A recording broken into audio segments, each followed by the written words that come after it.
간절히 바라겠습니다. 어제 우리 연합 속회를 통해서 다시 우리 하반기의 속회가 재개가 되었습니다. 다시 주의 은혜 가운데 또 주님의 능력 가운데 우리 속회들이 모이실 때마다 하나님의 놀라운 은혜와 또 하나님의 평강을 누리시는 그 복됨을 함께 누릴 수 있게 되기를 바라겠습니다. 우리 36과이거든요. 이제 다음 주에 속회 공과이고요. 이번 주 주보에도 안내가 되겠지만, 올해 계속해서 속회 공과 교육은 수요일 날, 우리 수요 오전에는 담임 목사님 요한계시록 강해 말씀을 듣는 시간을 갖고요.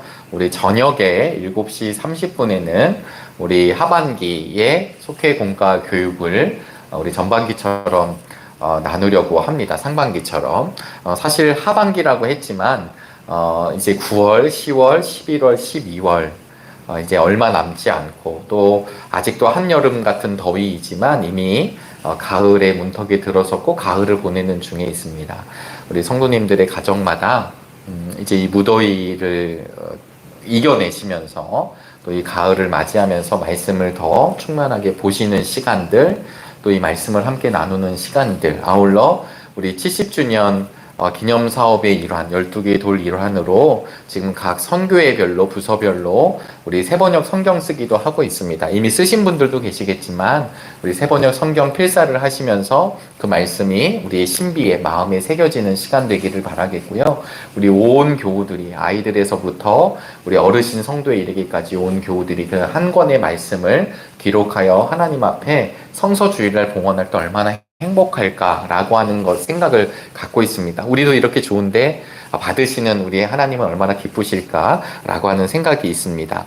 그렇기에 우리 필사뿐만 아니라 또 속회 공과를 함께 나누면서 또 내가 좋아하고 주신 말씀들을 함께 나누는 시간 되길 바랍니다.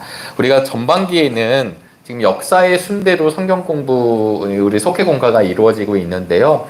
이제 방학 동안에 다니엘서까지 마무리가 되고, 시기적으로는 이제 포로 귀환의 시대이겠죠. 그리고 어제 연합속회 때 요한복음의 말씀을 저희들이 함께 나누었고요. 오늘은 36과 복음을 전할 때 일어나는 일, 36과 사도행전 14장이 오늘 본문의 말씀이 되겠습니다. 사실 이 14장의 말씀은 사도 바울이 3번의 선교 활동을 하게 됩니다. 전도 활동을 하게 되고 선교 활동을 하게 되는데, 이 1차 선교를 마무리하고 돌아가는 장면까지 기록되고 있는 말씀이 우리 14장에서 등장하고 있습니다. 말씀을 전하는 일, 여러분, 말씀이라고 하는 게 뭘까요? 우리 말씀을 전하는 일은 사실은 나의 말씀을 전하는 게 아니겠죠. 말씀, 이 말씀을 전하는 일입니다. 이 전하는 일이 일어나게 됨을 성경이 계속 이야기를 하고 있는데요. 이것을 오늘 우리 그 속회 공과에서는 이제 복음을 전할 때 일어나는 일입니다. 왜냐하면 이 말씀의 핵심이 바로 누구시냐면 예수 그리스도이시기 때문이에요.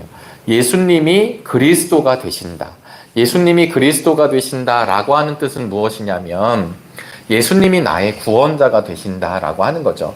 예수 그리스도, 그 이름에 권세가 있다라고 하는 것은 예수님이 우리의 구원자가 되어주시고, 예수님이 우리의 메시아가 되어주시고, 예수님 때문에 우리의 삶의 전환이 이루어졌음을 믿고 고백하는 사람들이 누구냐면 오늘 함께 우리 속회 공과를 나누고 있는 우리 속장님들과 지역장님들, 그리고 우리 속도원들, 그리고 우리 정릉의 믿음의 성도들이 바로 그러한 사람들입니다.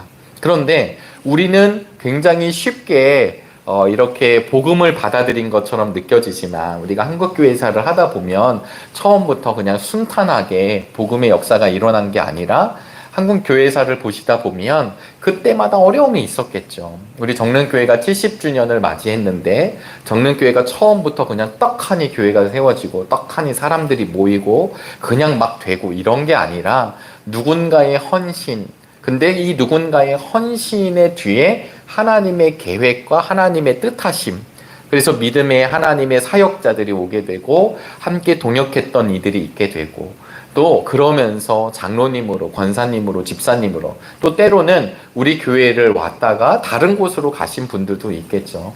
주님이 몸된 교회가 우리만 있는 것은 아니니까요. 어쨌든 이런 크고 작은 여러 가지 상황과 환경 속에서 때로는 어렵고 힘든 일들도 있었을 것이고, 함께 웃는 일도 있었을 것이고, 그런 어떤 일련의 역사를 경험하면서 70년을 맞이한 교회가 우리 정릉 감리교회입니다.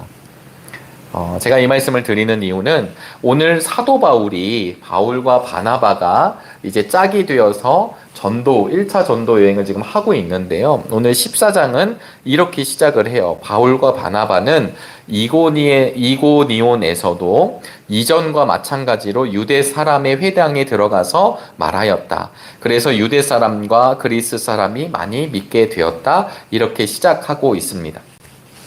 바울의 1차 선교의 역사를 보면요. 사실은 이 복음을 전하는 일을 주로 회당에서 일을 전진해요. 왜냐하면 이방 지역이었었지만 이미 디아스포라 유대인들이 흩어져 있었기 때문에, 여러분 우리 북이스라엘, 남유다가 망하게 된 사건들을 알고 있겠고요. 또 바벨론 포로 생활을 하다가 70년 만에 귀환한 사람들, 또 사마리아 같이 섞인 사람들, 그리고 돌아오지 못했던 유대인들, 이런 유대의 역사들이 이제 우리가 있는 건 신구약 중간 시대를 거치면서, 그러면서 유대인들은 딱 이스라엘 땅에만 있게 된 것이 아니라 흩어져 있었죠. 이런 디아스포라들이 분명히 있었습니다. 그러다 보니까 이 유대인들의 특징 중에 하나가 뭐냐면, 이 성인 남자들이 모이면 먼저 회당을 짓고 그들의 신앙을 지키기 위해서 애쓰고 노력하였어요. 그러니까 회당이 있다라고 하는 것은 자연스럽게 유대 남자들이 지금 있는 거죠. 유대 남자들이 지금 있는 상황에서 이 사람들이 유대인들을 만나고 거기를 거점으로 하나님의 말씀을 나누면서 하나님의 언약에 따라 오신 예수 그리스도를 이야기했던 것이 바로 이 회당에서 이루어집니다. 그러니까 이 회당에서 이루어졌다라는 것은 유대 사람들도 만나게 되고 외국 사람들도 만나게 되는 접점이 되기 시작해요. 그래서 여기에서부터 일들이 벌어지게 되는데, 오늘 우리가 나눌 사도행전 14장의 말씀을 보면요. 이 14장의 말씀을 보면 이 은혜의 말씀, 예수 그리스도이심을, 복음을 선포하는 곳곳마다 어떤 일들이 함께 벌어지게 되냐면, 여러분 잘 아시겠지만 이 복음의 말씀을 듣는 이들이 늘어나게 됩니다. 하나님의 말씀, 하나님의 구원의 계획, 그래서 보내신 예수 그리스도, 그 분에 대한 이야기가 선포될 때 듣는 이가 많아지고 있습니다. 그런데 더 중요한 사건 중에 하나는 뭐냐면, 듣는 이가 많아지면서도 또 동일하게 이루어지는 일이 뭐냐면, 방해하는 이들도 생긴다라는 거예요. 왜 그럴까요? 방해하는 이들도 생겨나는 겁니다. 왜 방해하는 이들이 생겨나냐면, 여러분 하나님 나라의 역사는 그냥 인간의 계획과 인간의 방법과 인간의 열심이 필요 없다는 뜻이 아니라, 우리의 그 에너지, 우리의 애씀, 우리가 주님의 말씀에 응답하여 도구로, 통로로 쓰임받는 귀한 사역이 없으면, 귀한 응답이 없으면 사실은 하나님의 역사가 나아갈 수가 없는 거죠. 왜냐하면 사람을 통해 일하시기 때문입니다. 그런데 문제는 우리가 계획한 대로 이루어지는 것이 아니라, 잠언서에 있는 말씀처럼 사람이 계획한다 할지라도 그 걸음을 인도하시고 움직이시고 하는 분은 누구시냐면 여호와 하나님이시다. 잠언 16장 9절에 이 말씀을 우리가 고백을 합니다. 그런 것처럼 지금 듣는 이들도 많아져요. 왜냐하면 예수 그리스도라고 하는 복음의 핵심을 듣게 되니까요. 그렇게 됐었을 때 어떤 일이 벌어지냐면, 좋은 말을 들은 것이 아니라 그의 삶이 죄로부터 묶여져 있었던, 그래서 영원한 멸망, 여기서 멸망은 그저 우리가 죽으면 지옥을 갑니다 이런 뜻이 아니라, 하나님과 나뉘어져서 하나님을 알지 못한 채 인생 송두리째 방황과 그냥 그 애씀과 자신의 수고 안에 살아가지만 어느 것 하나 열매를 맺지 못하는 인생의 단계, 그러면서도 끝내 하나님과 함께 할 수 없는 그 나락으로 가는 인생에 대해서 예수 그리스도로 인하여 그의 인생이 변화되고 하나님 나라의 백성이 되며 주의 거룩한 제자가 된다라고 하는 뜻이죠. 그렇기 때문에 이 이야기를 듣는 사람들은 그저 좋은 말을 들은 것이 아니라 어제 연합속회 때도 말씀을 드렸지만 그냥 좋은 철학들 중에 하나가 아니라 좋은 사상들 중에 하나가 아니라 정말 나의 생명의 문을 듣게 되는 거죠.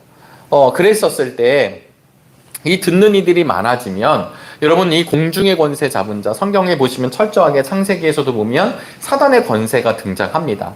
이것을 많은 사람들이 그냥 별것 아니라고 생각하실지 모르지만 이 사단의 권세, 공중의 권세 잡은 자가 하는 특징 중에 하나가 무엇이냐면 사단의 특징은 분열이잖아요. 이 분열이 사람들 사이에 분열 당연히 있지만 더 중요한 분열은 무엇이냐면 하나님과의 붙어져 있는 관계를 끊어버리는 것입니다. 왜요? 그렇게 됐을 때 그의 영혼이 하나님의 평안과 안식을 누리지 못한 채 방황하게 되고요.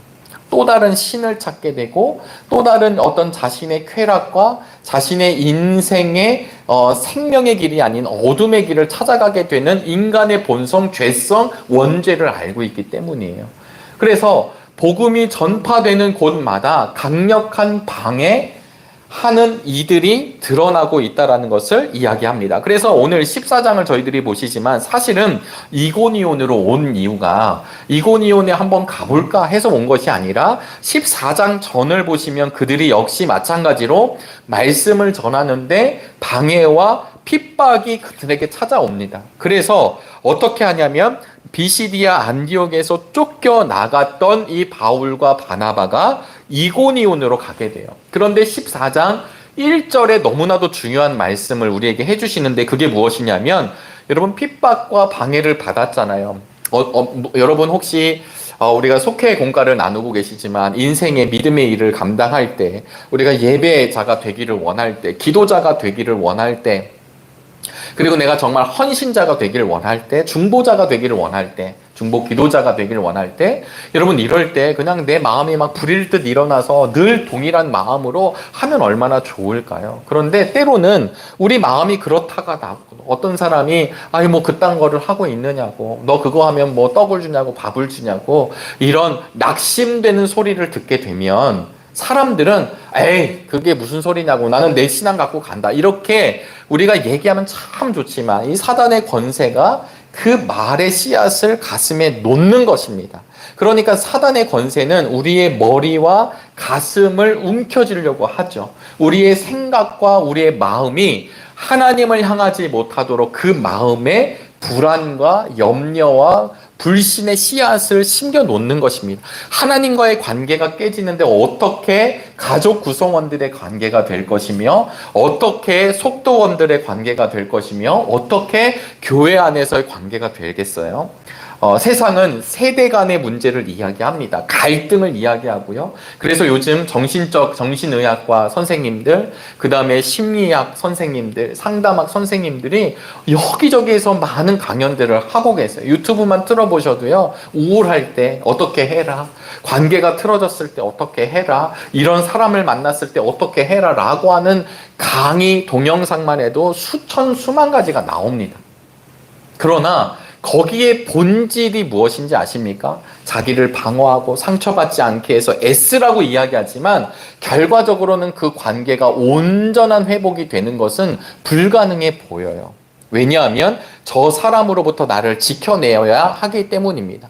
여러분 하나님과의 관계가 온전하지 않는데 어떻게 인간들의 관계가 이루어질까요? 사실은 그래서 우리가 정말 하나님을 믿고 하나님 안에 참 자유자가 된다면 우리가 모든 것을 뭐 극복하고 이런 영역이 아니라 하나님이 주신 기쁨으로 인해 원수로 바라보지 않는 믿음의 눈, 그런 은혜가 우리한테 있게 되기를 주님의 이름으로 소망합니다. 너무 밉지만 미워지지 않는 은혜. 여러분 예수님이 우리를 너무 밉게 보셨을까요?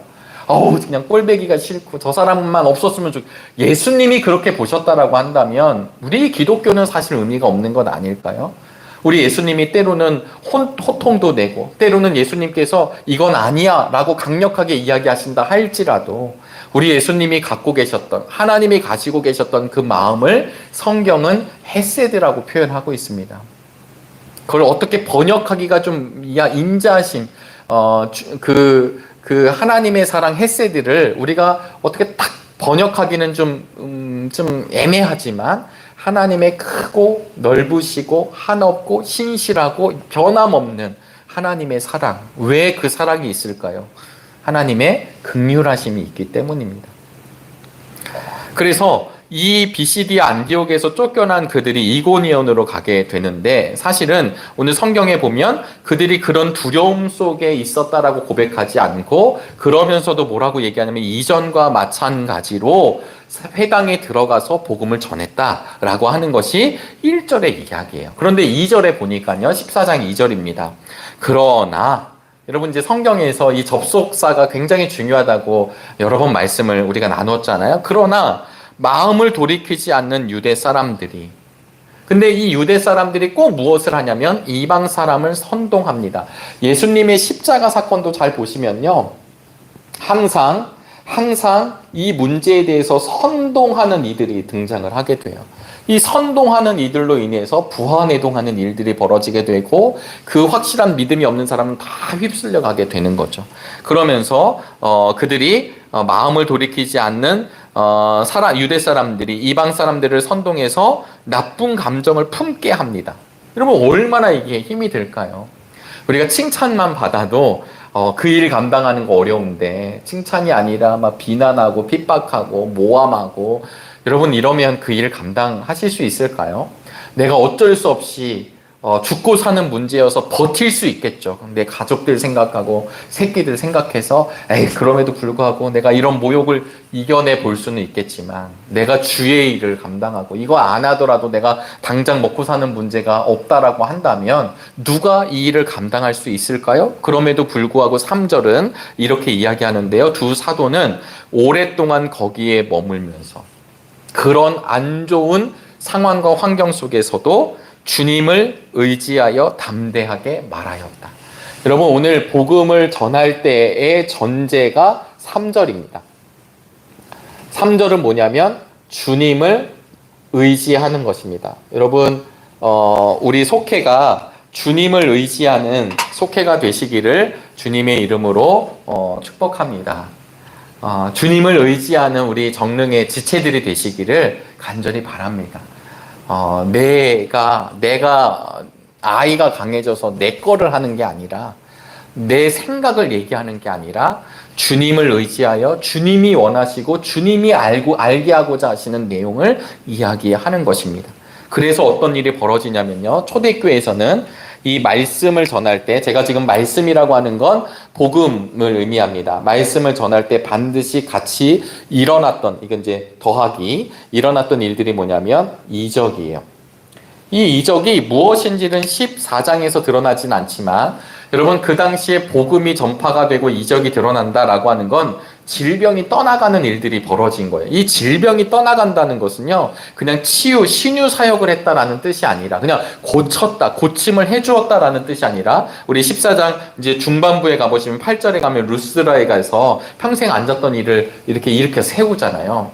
이런 일들이 같이 벌어져요. 왜냐하면 이 일들을 통해서 예수 그리스도 그 복음의 능력이 실제에서 어떻게 일어나는지, 그가 어떻게 해방되는지, 자유롭게 되는지를 같이 하나님께서 역사를 통해 보여주고 있습니다. 우리가 눈으로 본 것은 아니에요. 아마 개인적 체험이 있으신 분들도 있으실 거고, 모든 사람이 다 체험하는 것은 아닙니다.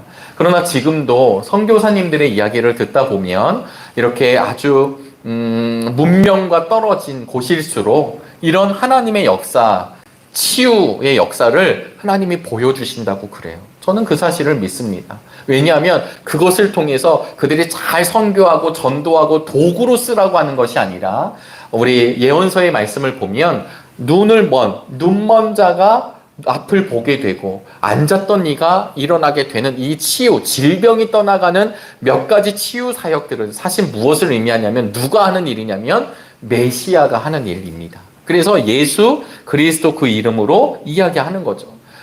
표현은 하지 않았지만 이 바울과 바나바가 이고니온에서 전도할 때 성령의 역사도 함께 등장하였을 것입니다.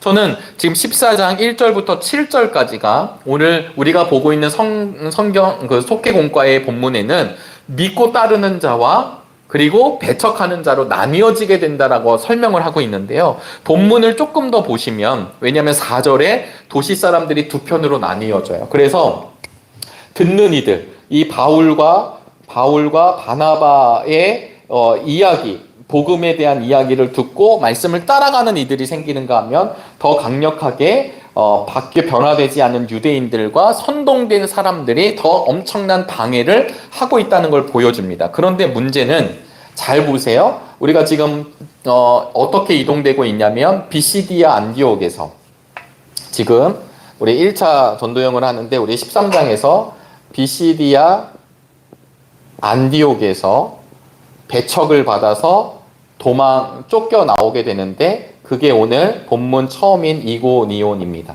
잘 보시면 여기서도 엄청난 일을 경험하고 이쪽에 와서도 안 좋은 일이 계속 있어요. 그런데 지금 복음은 점점 확장되고 있는 것을 사도행전은 보여주고 있습니다. 사도행전 1장 8절의 말씀이 사도행전의 주제 말씀인데요. 사도행전 1장 8절을 우리가 외우시면 더 좋겠고요. 1장 8절 세 번역으로는 이렇게 표현하고 있습니다. 그러나 성령이 너희에게 내리시면 너희는 능력을 받고 예루살렘과 온 유대와 사마리아에서 그리고 마침내 땅 끝에까지 이르러 내 증인이 될 것이다. 아멘. 여러분 이 말씀을 잘 보시면 유대와 사마리아와 땅 끝까지로 점점 확장하는 이야기가 등장하죠. 그래서 이 말씀에 따라서 지금 사도행전을 보시면 이런 일이 일어나고 박해가 일어나고 막 옆으로 도망가고 이런 일들이 벌어지게 되는데, 그래서 빌립이 사마리아 성에 들어가는 이야기가 등장하고 예루살렘 교회가 핍박을 받고 흩어지게 되는 일들이 일어나지만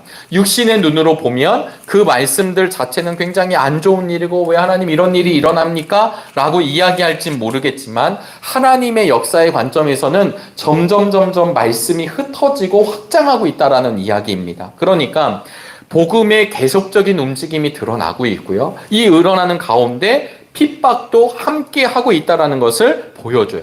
핍박이 있는데 중요한 사실은 뭐냐면 핍박이 있어서 중단된 것이 아니라 중단이 되지 않는다는 거예요. 여러분 이것이 우리에게 정말 큰 은총이 있게 되길 주님의 이름으로 소망합니다. 탄탄대로를 걷는 게 아니라 세상이 말하는 화려한 길을 건너는 것이 아니라 때로는 어그러지고 틀어지고 이게 잘 안 되고 억압을 받고 하는 일들이 이루어지지만 그러나 끝내 하나님께서는 그런 일들까지 선용하시고 합력하여 선을 이루게 하시는 이 복음의 확장, 결국은 이웃으로 다른 도시로 막 넘어가게 되는 일이 보여지고 있습니다. 이 다음 장면은 어디로 가요? 루스드라와 더베로 가죠. 루스드라와 더베로 이동하게 됩니다. 그러니까 오늘 우리가 읽은 이 이야기를 통해서 복음 전파가 이루어졌을 때 나타나는 반응은 두 가지가 드러나게 됩니다.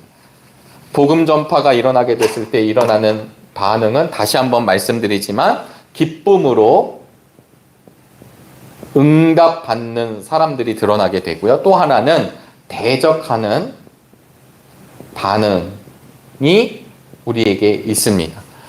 교과서에서 보니까 그들에게 있었던 것이 아니라 지금도 복음으로 살아가는 믿음의 성도들에게 이러한 일이 있다라는 것을 기억해 주시길 바랍니다. 조금 길어지고 있지만 유대 땅에 복음이 예수님을 통해서 시작이 되고 사마리아로 넘어가게 되고 그 다음에 지금 이렇게 있는 이 땅, 아시아 땅이죠. 이 아시아 땅에서 결국은 로마로 바울이 압송되어 들어가지만 로마의 복음이 전해지게 되고, 그리고 사실은 로마서를 보면 이미 이 복음을 알고 있었던 이들도 이미 존재하고 있었습니다. 그리고 나서 로마에 들어간 뒤에 어떻게 되나요? 유럽 땅으로 복음이 들어가게 되고, 이 유럽 땅의 본토에 있었던 복음이 영국으로 들어가게 되고, 영국에 들어갔던 복음이 청교도들을 통해서 미국으로 넘어가게 되고, 미국으로 넘어갔던 이 복음의 역사가 그 부흥운동과 함께 다시 대한민국으로 오게 되고, 물론 대한민국 오기 전에 일본도 왔고 중국도 왔고 했었지만 가장 강력하게 우리 대한민국을 하나님이 사용하셨고, 또 대한민국이 세계에서 두 번째로, 물론 이 수치가 우리에게 늘 영광이 되는 건 아닙니다.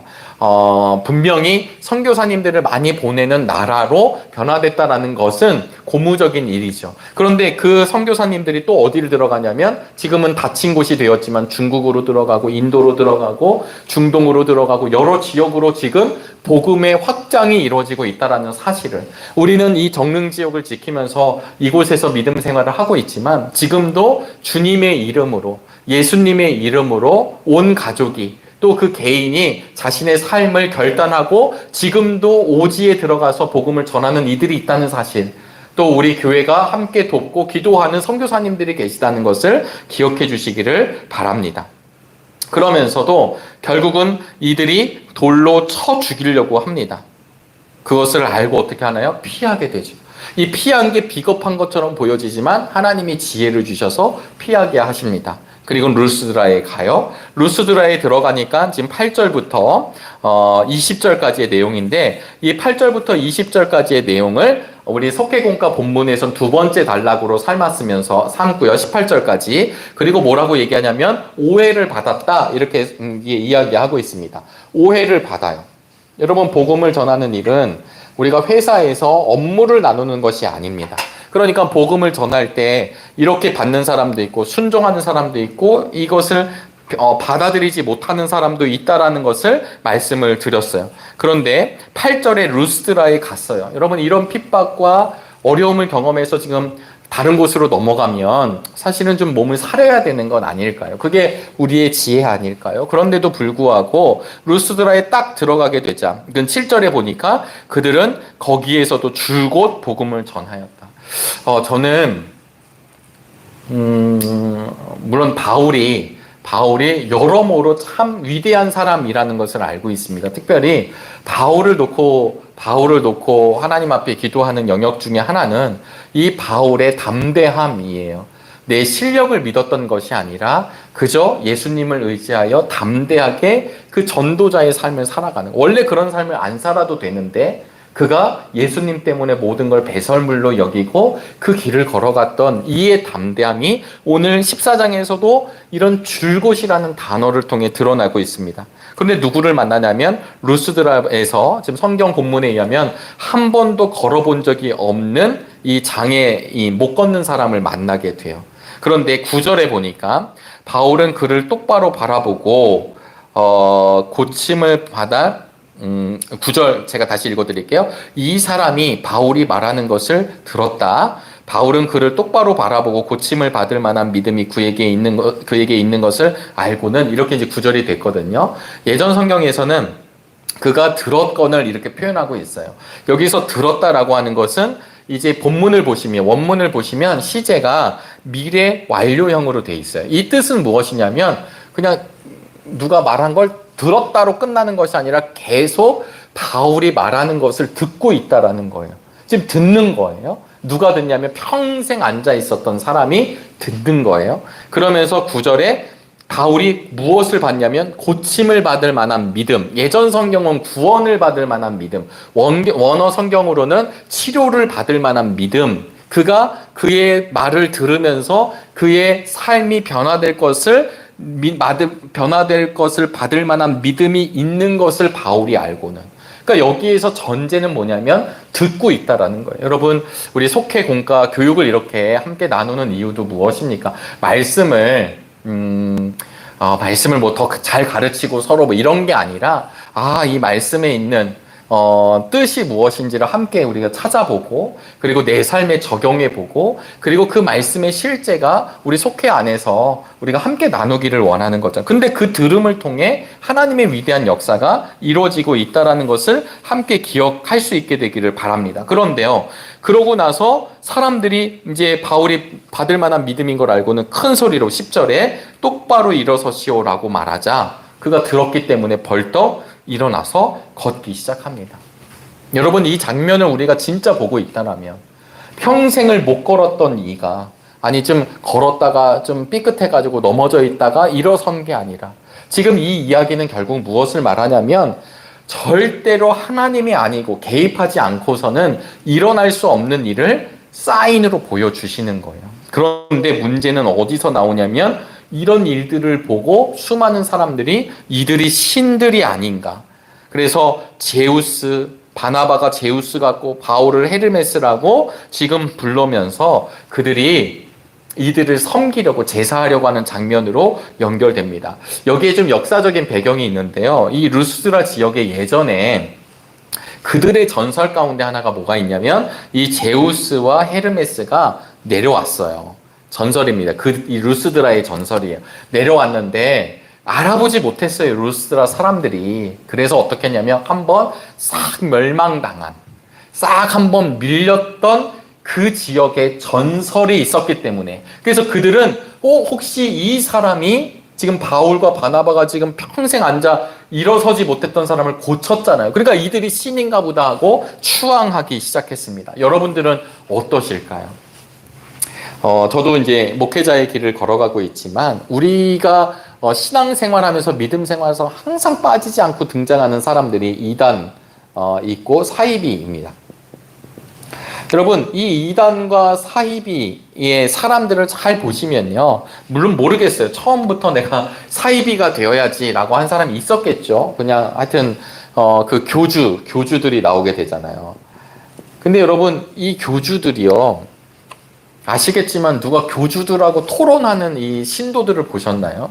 절대적입니다. 그냥 말 한마디, 우리가 보기엔 어눌해도 그들은 그냥 세상에 그런 진리가 없는 거예요. 이 사람의 한마디면 자신의 몸도 내어주고 돈도 내어주고 정신도 내어줄 정도로. 그래서 사실은 이단과 사이비는 그냥 물에 정말 무능한 사람들이 속아 넘어간 게 아니라요. 이건 철저하게 영적인 일입니다. 우리가 생각하기엔 세상 똑똑한 사람이 저 사람들 앞에 가서 추앙하고 있게 되는 거죠. 근데 이단, 제가 사이비까지는 잘 모르겠지만 이단이 된 분들이요. 처음부터 그렇게 시작하지 않았다라는 게 다수의 연구예요. 대부분 기도 사역 하다가, 말씀 사역 하다가, 막 하나님의 주신 은혜를 경험하고, 체험하고, 막 고침을 받고, 이런 일들이 있으면서 사람들이 몰려들게 되니까 그때부터 자기의 능력이라고 착각하게 되고 오해하게 되고 마치 자기가 주는 것처럼 바뀌게 되면서 그들은 영적으로 타락과 멸망의 길을 걸어가게 되는 것입니다. 오늘 바울과 바나바가 이 한 사람 추대했고 지금 핍박받고 고난받고 하는데 지금 그 이방 사람들이 와가지고 자기에게 제사를 한다고 했었을 때 여러분들은 어떠시겠습니까? 그래서 어떤 일이 벌어지냐면 이 두 사람이 바울과 바나바가 아니라고 이야기하면서 하나님의 말씀으로 전환합니다. 우리는 그분의 메신저, 그러니까 그분의 이야기를 하는 사람들이지 진짜 하나님이 누구신지를 이야기하는 장면이 드러나게 되는 거예요. 그래서 두 사도가 18절에 보니까 군중이 자기들에게 제사하지 못하게 겨우 말려냅니다. 여러분, 약간 스토리를 말씀드렸지만 이것을 보시면서 어떤 생각이 드시나요? 저는 어떤 생각이 드냐면 지금 핍박받고 억압받고 아주 보기 좋게 한 방의 역사가 나왔는데 이것을 승리의 순간이라고 여길 수 있지 않을까요? 복음으로 누군가를 하나님의 치유 사역이 막 일어나고 우리 본문절에는 그 치유가 그런 어떤 사역 어떤 사인들이 분명한 건 제시되지 않았지만 바로 그 다음 단락에선 이걸 보여주시는 거죠.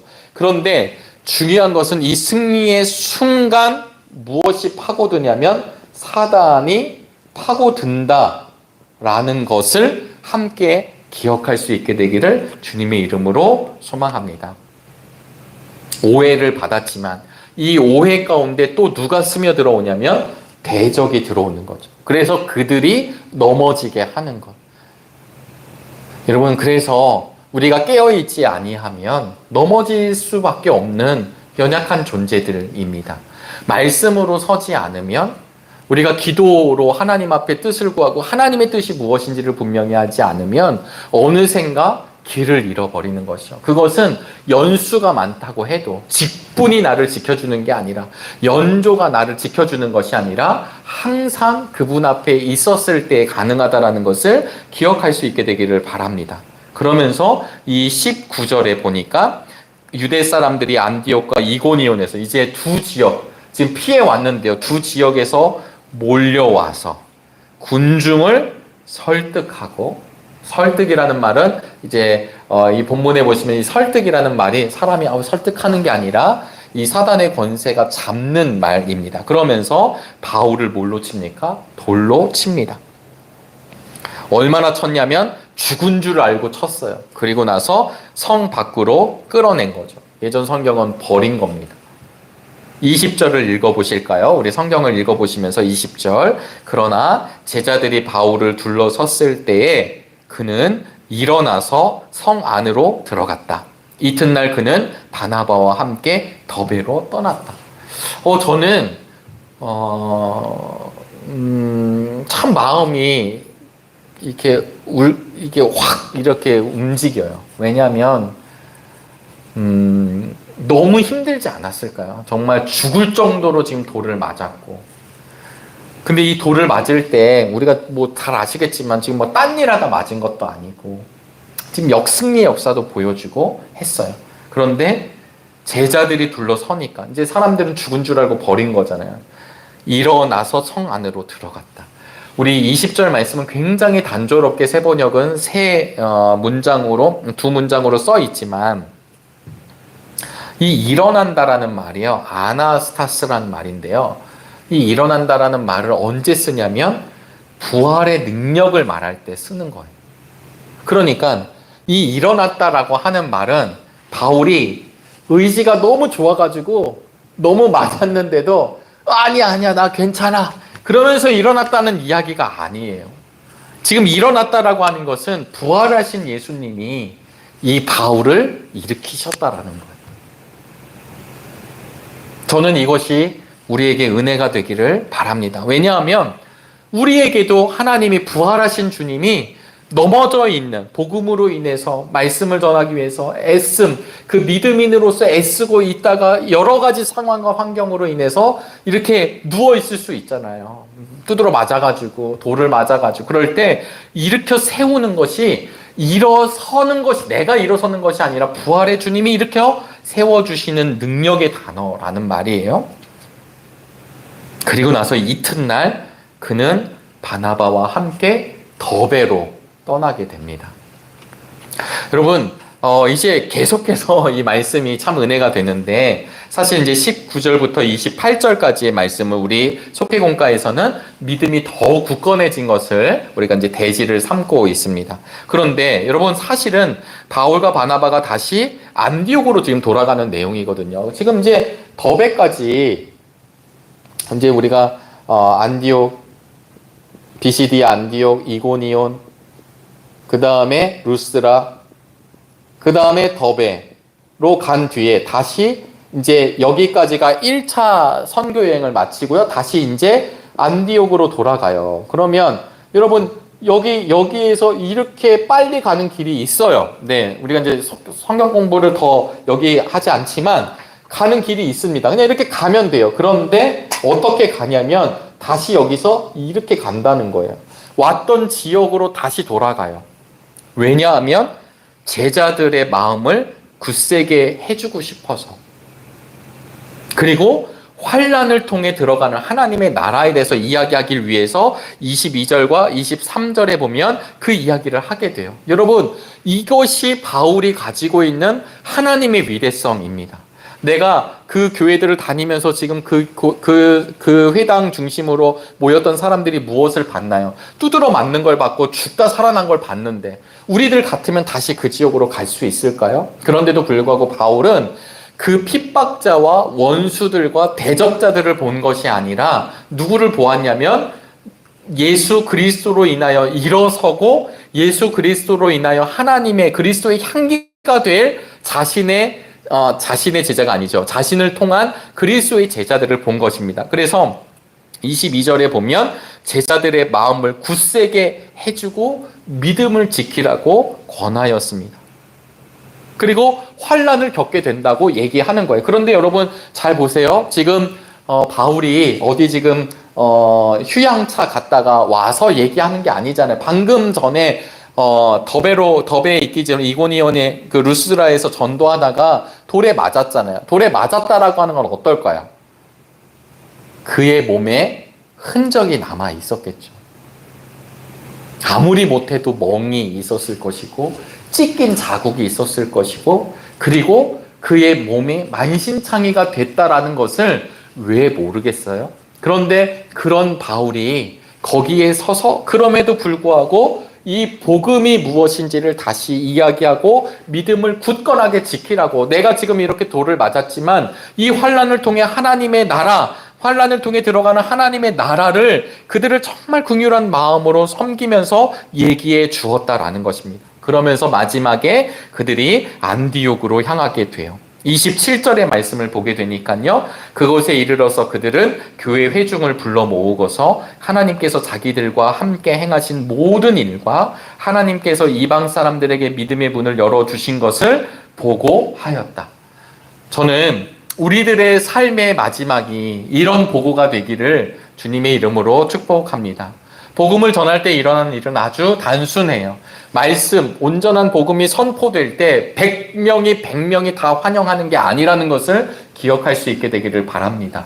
반대자가 일어나요. 여기에서 전제는요, 내가 말도 안 되는 소리를 하는 걸 안 들었을 때 그걸 그런 식으로 해석하면 안 되는 거고요. 정말 예수 그리스도, 그 주님을 선포하고 복음을 전했을 때 어떤 일이 일어나냐면 모두가 환영하는 게 아니라, 베드로가 예수 그리스도를 전했었을 때 여러 사람들이 대성통곡했던 일도 있지만, 스데반 집사님이 복음을 전하셨을 때 그는 그 한 번의 설교로 인하여서 돌에 맞아 죽게 됐다라는 것도 기억하실 수 있게 되기를 바랍니다. 그래서 결국은 어떻게 되느냐, 이 복음을 전할 때 일어나는 일, 나를 통해 주신 그 은혜, 복음의 역사, 사역에 동참하는 이들이 있는가 하면 대적하고 방해하는 이들, 그 사람이 문제가 아니라 그 사단의 권세가 그 사람들을 혼미하게 하고 붙잡는 거죠. 여러분 기억하셔야 됩니다. 우리는 하나님의 도구도 될 수 있지만 사단의 도구도 될 수 있는 거예요. 왜냐하면 나도 모르는 사이에 주님을 대적하는 일에, 말씀을 대적하는 일에 설 수 있다는 것을 기억하셔야만 합니다. 그리고 또 하나, 오해를 받는 일, 칭송받고 추앙받는 일에 조금도 마음이 흔들리지 않은 것. 여러분, 우리가 믿음 생활을 하면서 이름도 빛도 없이 그 길을 걸어가는 것 기억할 수 있기를 바랍니다. 쉽지 않은 영역이지만 그럼에도 불구하고 우리 주님이 아시는 그 일에 내가 기쁨으로 그것을 보고하고 나는 그저 묵묵히 그 길을 걸어간다 라고 함께 생각할 수 있게 되길 바랍니다. 그러면서도 결국은 바울과 바나바를 통해 또다시 사람들을 세우고 믿음의 확장을 통해 믿는 이들이 지금 수많은 사람의 무명자들이지만 믿는 이들이 도처에 있게 된다라는 사실을 기억할 수 있게 되길 바랍니다. 그래서 오늘 속회공과의 마지막은요, 복음을 전하다 보면 여러 상황들이 있죠. 거절하는 사람도 있고 나를 오해하는 사람도 있고 핍박하는 사람도 있고, 그러나 그거는 그분께 맡겨드리고 주님을 의지하여 담대하게 나의 길을 걸어갈 수 있게 되길 바랍니다. 우리 속회의 기도 제목들을 보다 보면 우리 가족들을 위한 기도 제목이 참 많아요. 쉽지 않은 것 저도 잘 알고 있습니다. 말 한 번 했다고 바뀌는 건 없잖아요. 그럼에도 불구하고 하나님께서는 우리 지금 이 영상을 통해 공부하시고 또 함께 나누는 속도원들에게, 믿음의 성도들에게 먼저 예수님을 아는 지혜를 주셨어요. 이것을 통해서 경험하셨잖아요. 이것을 통해서 주시는 참 자유와 평안을 누리셨잖아요. 그러니까 이제 우리는 하나님의 거룩한 도구로 또 쓰임 받기를 원합니다. 우리 지역장님과 한 이야기를 하다가 쓸모가 있는 존재가 되라 라고 하는 이야기를 부모님에게 들었다는 이야기를 듣게 되었는데, 그래, 나도 그랬으면 좋겠다 라는 생각이 됐습니다. 쓸모가 있는 사람으로 하나님께서 사용하여 주심을 기대하시고 기뻐하시면서 나아가시기를 간절히 바라겠습니다. 여러분, 이제 저희가 연합속회 끝나고 처음으로 모이는 속회인데요, 복음을 전하다가 거절당한 경험들 여러분 나누셔야 돼요. 그러나 그게 나눈 것으로 끝나지 않고 또다시 누군가를 향해 복음은 전하게 하십니다. 오해받았던 적 나눠보시길 바랍니다. 특히 복음을 전하면서 내가 담대해진 적, 이런 것들을 나누는 믿음의 시간 되기를 바라겠고요. 특별히 천하보다 귀한 한 영혼 모시기라고 하는 프로젝트, 라고 하면 좀 너무 거창하네요. 실천 목표가 담임 목사님을 통해 주신 우리의 올 한 해 비전입니다. 사실 70주년으로 또 교회 사역들도 사역들도 많이 진행되지만 우리가 연말을 이제 다가가면서 우리 속회에서 선교에서 또 개인적으로 가정에서 부서에서 정말 하나님 이 영혼이 우리 함께 하나님 나라를 누리게 되길 원합니다. 이렇게 기도하시고 그리고 그분들을 위해서 내가 담대하게 말씀과 복음과 그 예수 그리스도를 전할 수 있게 되기를 바랍니다. 제가 전에도 이야기했지만 제가 함께 사역했었던 여자 그 당시엔 전도사님이셨는데요. 여름 성경학교를 앞두고 우리 교회 옆에 공원이 있었거든요. 여러분 공원에는 아저씨들이 오는 데가 잘 아니잖아요. 공원에는 주로 애기 엄마들 그냥 어린이들 막 깔깔깔깔 뛰노는 그런 공간이잖아요. 그래서 이제 교회학교 영유치부, 지금 우리로 보면 유아유치부 여름 성경학교가 있으니까 아주 화사한 우리 유아유치부 전도사님과 선생님들이 우리 교회에서 여름 성경학교가 있습니다. 한번 와보세요라고 되게 전했어요. 얼마나 젠틀합니까? 얼마나 무례하지 않고 그냥 웃으면서 그냥 한번 와보시라고 이렇게 했는데 그때 한 아주머니가 같이 아이를 데리고 있었던 한 엄마가 그 전도사님에게 침을 딱 뱉는 거예요. 그리고 나서는 그 전도사님이 제가 이제 교육 목사였기 때문에 우리가 그날 하루를 마무리하는데 그 이야기를 하시더라고요. 너무 평생 화를 낼 것 같지 않았던 그 전도사님이셨는데 지금 목사님이시죠. 그 목사님께서 자신의 마음이 너무 힘들었다는 거예요. 그 모욕감, 그 치욕, 그리고 주변에 선생님들도 보시고 우리 교회 엄마들도 보고 있는데 근데 그때 그분을 잡았던 게 있었다고 그랬어요. 그게 무엇이었냐면 내가 여기서 싸우게 됐을 때 마음이 지금 너무 불편하지만 내가 여기서 싸우게 되면 지금 우리 앞에 있는 우리 교회 또 우리 지금 여름 성경학교 그리고 이 여름 성경학교를 통해 우리 아이들의 영혼과 아이들을 위하여서 우리가 기도하고 있는데 이 모든 것이 물거품 될 거라고 하는 생각이 스쳐 지나갔고요. 또 하나는 지금 나에게 강력한 시험이 오고 있구나 라고 하는 것이 지금은 이제 나이가 저희도 함께 많이 이렇게 지나갔지만 그 당시에는 거의 이제 30대 초였던 우리 전도사님이셨는데 그 마음이 지나가더라는 거예요. 그래서 그것으로 다시 말씀을 붙잡고 이길 수 있었다. 여러분 제가 이 말씀을 드리는 이유는 우린 이보다도 더한 일을 만날지도 모릅니다. 어쩌면 목회자인 저도 그 부분이 참 두려울 때가 있지요. 그런데도 불구하고 이것이 사람과 사람의 싸움이 아니라 이런 순간에 오는 하나님의 역사의 방해들이라는 것을 인식하는 것도 참 중요합니다. 그래서 더 깨어있고 더 말씀 앞에 서는 우리 모두가 되시기를 주님의 이름으로 축복합니다. 네, 하반기가 되어서 처음으로 저도 첫 번째 다시 우리 속회공과 교육을 해서 좀 어버버한 것도 있고 좀 부족한 것도 있지만 여러분 우리 사도행전 말씀 잘 붙드시고 속회들마다 복음을 나누고 복음을 드러내고 복음을 전하는 일을 함께 교제하는 시간에 나누면 참 좋겠습니다. 그런 승리의 역사들, 그런 은혜들, 체험들이 우리 나중에 교회를 통해 또 여러분 주보가 이제 바뀌었잖아요. 주보에 자신의 삶을 쓸 수 있는 에세이를 쓸 수 있는 시간도 있습니다. 여러분 얼마든지 내가 이 글을 함께 우리 교우들과 나누고 싶다, 오픈하고 싶다. 그러면 얼마든지 우리 교역자들에게 전해주시면 저희가 그 분량을 잘 정리하고 준비하여서 우리 교우들과 주일에 또 주보로 만나고 또 전도지로도 활용하도록 하겠습니다. 기억해 주시고 함께 해주시면 감사하겠습니다. 제가 기도하고 마치겠습니다. 하나님의 은혜를 감사합니다. 복음의 역사가 진행될 때마다 말씀이 선포될 때마다 이루어났던 일들을 다시 기억하게 하여 주시고 우리의 삶 가운데 정말 예수님 때문에 일어나는 일들 예수님과 동행하며 승리하게 도와주시고 부족치 않게 하여 주시고 우리 주님 때문에 다시금 일어나 전진하는 역사가 우리 속회들마다 이루어지게 하여 주옵소서. 하반기를 시작합니다. 속회들마다 행복을 나누게 하여 주시옵시고 우리 주님 때문에 정말로 행복했던 나눔들이 이루어지게 하여 주시옵소서. 우리 속회들마다 주님께서 함께하여 주실 줄로 믿사오며 살아계신 예수 그리스도의 이름으로 기도하옵나이다. 아멘.